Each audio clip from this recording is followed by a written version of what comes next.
चलिए एक बार पुनः स्वागत है आपका। मैं पवन सर BSR की ऑनलाइन क्लास के अंतर्गत आज आपके सामने हिंदी जो वर्णमाला टॉपिक चल रहा है व्यंजन, उसके बारे में जो कुछ भेद रह गए थे उसके कि व्यंजनों को कितने प्रकार से बांटा गया है उनको देखेंगे। देखिए, अब पहली बार जो आपके सामने आया है 5 नंबर पर है ऊष्म या संघर्षी व्यंजन किसे कहते हैं। ऊष्म या संघर्षी व्यंजन होते क्या हैं, किन्हें ऊष्म व्यंजन कहते हैं। ठीक है, कहने का तात्पर्य है आपका। तो ऊष्म व्यंजन या संघर्षी व्यंजन, देखिए इन्हें ऊष्म या संघर्षी व्यंजन क्यों कहते हैं, क्योंकि जब इनका हम उच्चारण करते हैं तो उच्चारण करते समय जो हमारी मुँह से वायु निकलती है वो ऊष्मा उत्पन्न करती है या कह सकते हैं गर्मी पैदा करती है। ठीक है, तो ऊष्म व्यंजन होते कौन से हैं? सा, सा, सा और हा, तीनों सा। कौन से? तीनों सा। आप सा को बोल करके देखिए, सा सा, तो कैसी हवा निकलेगी? गर्म हवा निकलेगी। ठीक है, चलिए परिभाषा रूप में देखते हैं ऊष्म या संघर्षी व्यंजन होते क्या हैं। देखिए, इन व्यंजनों के उच्चारण के समय वायु मुख से ऊष्मा या गर्मी पैदा करके निकलती है। कैसे निकलती है हवा? वायु कैसे निकलती है? ऊष्मा या फिर जिसे कहते हैं गर्मी पैदा करके निकलती है, उन्हें हम क्या कहते हैं? ऊष्म या संघर्षी व्यंजन। इनमें होता क्या है? सा, शा, शा, तीनों सा हो गए आपके। ठीक है, तो ये जो सा है इसका उच्चारण स्थान तालु है, और ये जो खटकोण वाला सा है इसका उच्चारण स्थान मूर्धा है, और ये दंती सा भी कहते हैं इसको, इसका उच्चारण स्थान जो है वो दंत है। और तीनों जो है सा सा सा, तीनों सा जो है ये अघोष और महाप्राण होते हैं। बेटा क्या होते हैं? अघोष और महाप्राण होते हैं। ठीक है, चलिए इसके बाद हा जो है आपका कंठ, उच्चारण स्थान क्या है? कंठ। ये सघोष और महाप्राण। देखिए, सघोष और महाप्राण हा जो है उच्चारण स्थान कंठ है। तो ये ऊष्म व्यंजन कितने हो गए आपके? 4। ऊष्म व्यंजनों की संख्या कितनी हो गई आपकी? ऊष्म व्यंजनों की संख्या कितनी हो गई? टोटल 4। जैसे अभी हमने इससे पहले पढ़ा था स्पर्श व्यंजनों की संख्या 25 पढ़ी थी। ठीक है, अंतःस्थ व्यंजनों की संख्या हमने 4 पढ़ी थी। इसी तरह से ऊष्म व्यंजन जो है तीनों सा और हा, ये ऊष्म व्यंजन है। ठीक है, इसके बाद देखते हैं हम उच्छिप्त व्यंजन क्या है। उच्छिप्त व्यंजन का तात्पर्य होता है कि जब हम इन व्यंजनों का, जो उच्छिप्त व्यंजन है, इन व्यंजनों को जब हम उच्चारण करते हैं तो जीभ पहले क्या होती है कि ऊपर उठ करके मूर्धा का स्पर्श करती है। मूर्धन यानी कि जो तालु होती है, जीभ ऐसे लौट के, अभी मैं जब आपको पढ़ाऊंगा कि उच्चारण स्थान क्या है, किसका कैसे है, तब मूर्धा आपको क्लियर हो जाएगा। तो देखिए, उच्चारण में क्या होता है, जब हम उच्छिप्त व्यंजनों का उच्चारण करते हैं तो जीभ पहले ऊपर उठकर मूर्धा का स्पर्श करे, फिर झटके के साथ नीचे आए, तो इसमें ढा, ठीक है, और ड़ा, ये आपके क्या है? उच्छिप्त व्यंजन है। और कैसी ध्वनियां हैं? दोनों ध्वनियां जो है मूर्धा यानी मूर्धन्य से उत्पन्न होती हैं। मूर्धा इनका उच्चारण स्थान है।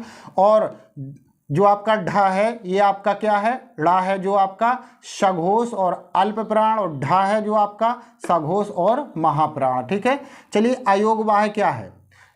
जिनका किसी के साथ योग ना हो फिर भी साथ रहे, वही क्या है? अयोगवाह। देखिए परिभाषा भी यही लिखी है कि जो योग ना होने पर भी क्या रहे? साथ रहे। अयोगवाह हिंदी में कितने हैं? 2। और संस्कृत की यदि बात करें तो संस्कृत में 4 अयोगवाह हैं, लेकिन हिंदी में जाने रखिएगा केवल 2 हैं। एक आपका अनुस्वार और एक विसर्ग। अनुस्वार और विसर्ग ये दोनों कैसे हैं? अयोगवाह हैं आपके। ठीक है, अब देखिए संयुक्त अक्षर या मिश्रित कह लो, संयुक्त व्यंजन या फिर मिश्रित व्यंजन। देखिए, 2 वर्णों से मिलकर, जो 2 वर्णों से व्यंजन मिलकर के बनता है उन्हें हम क्या कहते हैं? संयुक्त या मिश्रित व्यंजन। ठीक है, चलिए तो 4 इनकी संख्या कितनी है? 4। कितनी है इनकी संख्या? 4 इनकी भी संख्या है। छा से छत्री, त्रा त्रिशूल, ज्ञा से ज्ञानी, और सिरा, ये श्री में यूज करते हो ना, उपयोग करते हो। चलिए अब संयुक्त व्यंजन कैसे बनते हैं उस टॉपिक पर हम देख लें। देखिए, छ छत्री का आप अंग्रेजी में जानते हो कैसे बनाते हो? KSH ऐसे बनाते हो ना। तो इसमें कौन सा वर्ण मिला है? का, और खटकोण वाला सा। या तो आपको ऑप्शन में ऐसा मिलेगा, या इसके बदले अगर इससे भी आ निकालें, हम स्वर बाहर कर दें तो ऐसे का, सा और आ। ठीक है, क्लियर हो गया।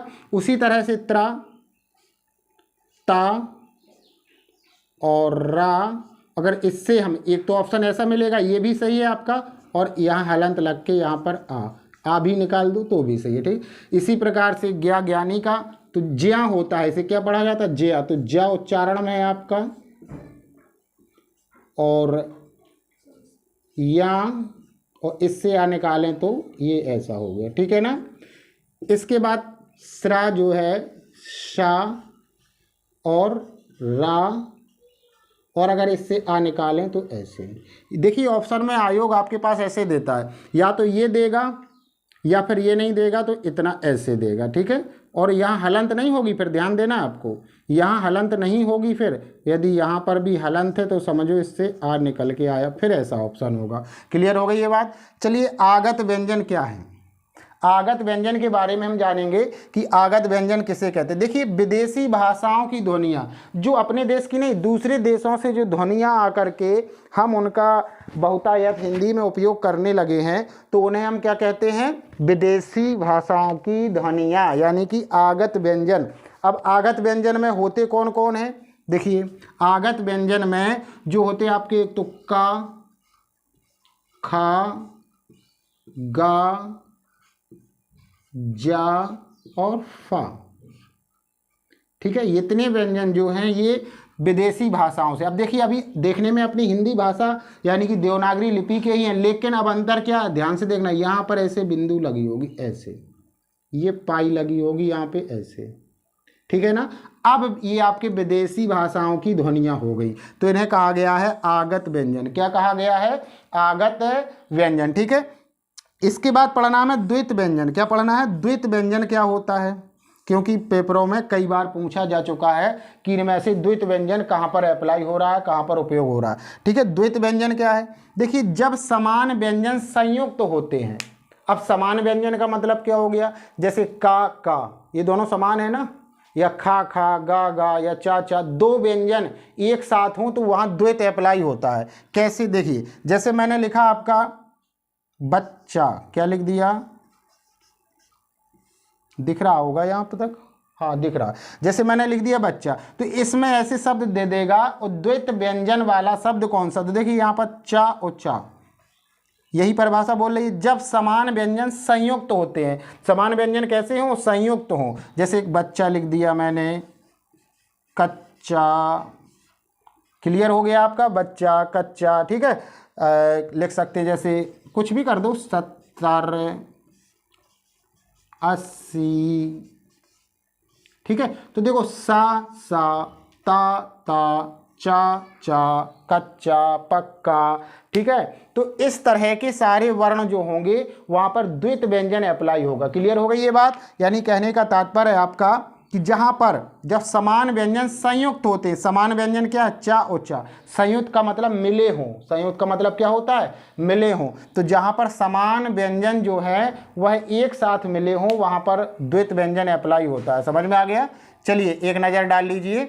देखिए आज हमने व्यंजन में क्या जाना, ऊष्म व्यंजन या संघर्षी व्यंजन किन्हें कहते हैं। देखिए इन व्यंजनों को जब हम क्या करते हैं कि उच्चारण करते हैं तो मुख से जो हवा निकलती है वो ऊष्मा या गर्मी पैदा करके निकलती है। ठीक है, ऊष्मा या फिर गर्मी पैदा जिसे हम कहते हैं निकलती है। इसके बाद हमने ऊष्म व्यंजनों को जाना, कौन कौन से होते हैं। ऊष्म व्यंजन आपके तीनों सा और हा, यानी सा और हा, तो तीनों व्यंजन जो है आपके, चारों व्यंजन हैं, सा तीनों सा और हा, ये आपके कैसे व्यंजन है, ऊष्म या संघर्षी व्यंजन भी कह लो इन्हें। ठीक है, इसके बाद हमने जाना अयोगवाह क्या है, क्षमताम। इसके बाद हमने जाना उच्छिप्त व्यंजन क्या है। उच्छिप्त का मतलब क्या होता है, लिखा है कि इनके उच्चारण में जीभ पहले ऊपर उठ करके, पहले ऊपर उठेगी और किसे टच करेगी, मूर्धा, मूर्धा को स्पर्श करके फिर झटके के साथ नीचे आएगी। कैसे आएगी, झटके के साथ, ढा ऐसे। ठीक है, इसके बाद अयोगवाह, जो योग ना होने पर भी साथ रहे। अयोगवाह का मतलब क्या हो, जो योग ना होने पर भी क्या रहे,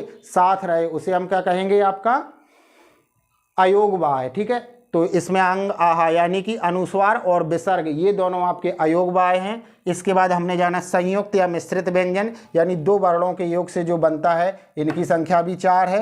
तो तो हमने आपको दिखाया का यानी कि सा और आ से मिलकर के छा छत्री के बना, इसी तरह त्रा त्रिशूल यानी छत्र ज्ञा और स्रा, ये आपका 4 जो हैं ये आपके संयुक्त या मिश्रित व्यंजन कह लो इन्हें। और इसके बाद आगत व्यंजन क्या है, जो विदेशी भाषाओं से आए हैं, जैसे का खा गा और जा और फा, ये जो व्यंजन है ये कहाँ से आए हुए हैं, विदेशी भाषाओं से आए। जो विदेशी भाषाओं से आए उन्हें आगत व्यंजन कहते हैं। इसके बाद द्वित व्यंजन क्या है, जब समान व्यंजन संयुक्त होते हैं। समान व्यंजन संयुक्त होते हैं इसका मतलब क्या हो गया कि 2 व्यंजन एक ही जैसे हों, कैसे हों, एक ही जैसे, और वो संयुक्त तो बिल्कुल लगातार हों, तो वहां पर कौन सा जाएगा आपका, जब 2 व्यंजन लगातार एक ही, तो द्वित, क्या नाम दिया गया, द्वित व्यंजन। द्वित व्यंजन समझने में आपको कोई कठिनाई ना होगी, आशा करता हूं समझ में आया होगा।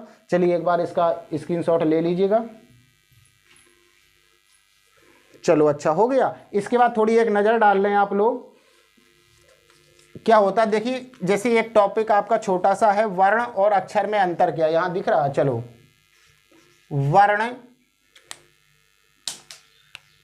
और अक्षर, वर्ण और अक्षर क्या है, इनकी पहचान करना आप आज अच्छी तरह से सीख लीजिए कि वर्ण और अक्षर आखिर होता क्या है, वर्ण किसे कहते हैं, अक्षर किसे कहते हैं। देखिए वर्ण या अक्षर है तो एक ही बात, जब हम मुंह से जो ध्वनि निकालते हैं और उन्हीं को हम लिखित रूप में देवनागरी लिपि के रूप में जब हम लिखते हैं, हमारी लिपि जो हिंदी भाषा की देवनागरी लिपि है, तो उस भाषा में उसे हम लिखते हैं, उसी को हम वर्ण या अक्षर कहते हैं। लेकिन थोड़ा सा कैसा अंतर है, आयोग में प्रश्न वर्ण और अक्षर से किस तरह से पूछे जाते हैं उनको हम जानेंगे। देखिए वर्ण जो होता है, तो वर्ण आपका जैसे हमने लिख दिया का, ठीक है ना, इसके बाद लिख दिया हमने खा, तो ये वर्ण नहीं है, ये क्या है, अक्षर है। क्या है, अक्षर है। ऐसे देख लीजिए, सबसे पहले हम वर्ण जानेंगे फिर अक्षर, ठीक है। तो देखिए वर्ण में जैसे हमने लिखा का खा, अक्षर भी वही है, का और खा, वही वर्ण है वही अक्षर है, ठीक है, का और खा। लेकिन नाम मात्र का अंतर कैसा, देखिए जब शुद्ध वर्ण लिखेंगे तो यहां पर हलंत होगी, केवल का खा पर अप्लाई नहीं होता, सभी व्यंजनों पर, एक व्यंजन 2 व्यंजन 3 व्यंजन पर नहीं, सभी व्यंजनों पर यह फॉर्मूला अप्लाई होता है। वर्ण ये है और अक्षर ये है। क्लियर हो गई ये बात। अच्छा इसके बाद देखेंगे अब प्रश्न कैसे पूछा जाता है आपसे, उनमें से ऐसे शब्द दे देगा, जैसे लिख दिया, मान के चलो आपके पास उदाहरण में आ गया, कोई शब्द दे दिया उन्होंने, जैसे कहा, इसमें आपसे पूछा जाएगा कि इसमें कितने वर्ण हैं। जैसे मैंने आपके सामने एक नाम रख दिया, ठीक है, कोई भी नाम रख दो आप, जैसे मैंने एक नाम इसमें रख दिया, कोई भी नाम आप रख दीजिए, उसमें आयोग पूछेगा आपसे, कोई भी नाम दे देगा। जैसे मैंने लिखा यहां पर कोई, चाहे अर्ध अक्षर हो चाहे पूर्ण अक्षर हो, तो मैंने यहां पर लिखा, जैसे आपके उदाहरण मैंने दिया ममता शब्द, कौन सा दिया, ममता। अब इसमें आपसे पूछा जाएगा कि इनमें वर्णों की संख्या क्या है, कितनी है। तो अगर आपसे वर्ण पूछे और अक्षर पूछे, ठीक है, यही आपको काउंट करना है अलग अलग से, ठीक है। अगर वर्ण पूछे और अक्षर, अक्षर तो आप बता देंगे सीधे सीधे, एक माँ है, फिर दूसरा माँ है और फिर तीसरा ता है। कितने वर्ण अक्षर हो गए, 3 मिलाकर के, कुल मिलाकर के 3 अक्षर है। जब इस शब्द में, ममता शब्द में आपसे क्या पूछा जाए कि इसमें वर्ण कितने हैं, तो वर्ण में देखिए एक माँ हो जाएगा, एक इससे निकल के आएगा आ, और एक फिर माँ हो जाएगा, फिर हलंत लग के फिर आ निकल करके आएगा, फिर ता हो जाएगा, फिर हलन लग के अक्षर आ जाएगा, यानी कि स्वर निकालना है। जब वर्ण पूछा जाए आपसे तो आपसे स्वर निकालना है। क्या निकालना है, स्वर निकालना, ठीक है। यही वर्ण और अक्षर में पहचान है आपकी कि वर्ण। तो देखिए गलती कहाँ करते हैं, उन्होंने कितने वर्ण हैं तो वर्ण गिन दिए सीधे 1 2 3, ना ऐसा नहीं होता है। ये अक्षर हुए माँ, माँ और ता, ठीक है, ये अक्षर हुए। लेकिन वर्ण और अक्षर अंतर कितना है, जब हम वर्ण से अक्षर में से स्वर को निकाल लेंगे, क्या कर लेंगे, अक्षर में से स्वर को हम बाहर निकाल लेंगे, तो वहां पर आपका क्या हो जाएगा, वर्ण बन जाएंगे, अलग अलग काउंटिंग हो जाएगी उनकी, ठीक है। अब कोई भी शब्द ले लीजिए, अब आप आशा करता हूं आसानी से सॉल्व कर सकेंगे। कैसे, चलिए जैसे मैंने कोई भी शब्द ले लिया, आपका मात्रा वाला ले लीजिए, कुछ भी ले लीजिए, चाहे अर्ध अक्षर वाला लीजिए। चलिए जैसे यहाँ पर मैंने एक शब्द लिखा था बच्चा, क्या लिखा, बच्चा। अब इससे यदि आपसे वर्ण निकले आए तो वर्णों की संख्या कितनी है, देखिए बा, इसमें आ निकल करके आएगा, फिर यहाँ पर चा है, ठीक है, फिर यहाँ पर से फिर से चा है, फिर यहाँ पर आ है बड़ा। तो कितने वर्ण हो गए? 1 2 3 4 5 वर्ण हैं इसमें। कितने वर्ण हैं टोटल? 5 वर्ण। यदि अक्षर की बात करें तो 1 2 3 ही अक्षर हैं। क्लियर हो गई ये बात? आशा करता हूँ आपको समझ में आया होगा। और अगर वीडियो अच्छा लग रहा है आपको वास्तव में, कि हाँ अच्छा वास्तव में आपको अगर लग रहा है वीडियो को, तो आप उसे लाइक शेयर ज़रूर करें, क्योंकि भैया इतनी गर्मी पड़ रही है, फिर भी आप सभी लोगों के रिक्वेस्ट पर मैं ये वीडियो बना रहा हूँ, तो उसका कुछ तो प्रतिफल मिलना चाहिए। कम से कम चैनल सब्सक्राइब करें और दूसरों को भी करवाएं, और साथ में वीडियो को लाइक करें। अगर कुछ भी आपको कहीं डिफरेंट समझ में आ रहा है या आपको समझ में नहीं आ रहा, तो बेझिझक आप हमसे कमेंट बॉक्स में पूछ सकते हैं, और जितना हो सकता है मैं उतने आपके जवाब ज़रूर दूंगा। अगले वीडियो में पुनः मिलते हैं, तब तक के लिए नमस्कार, जय हिंद।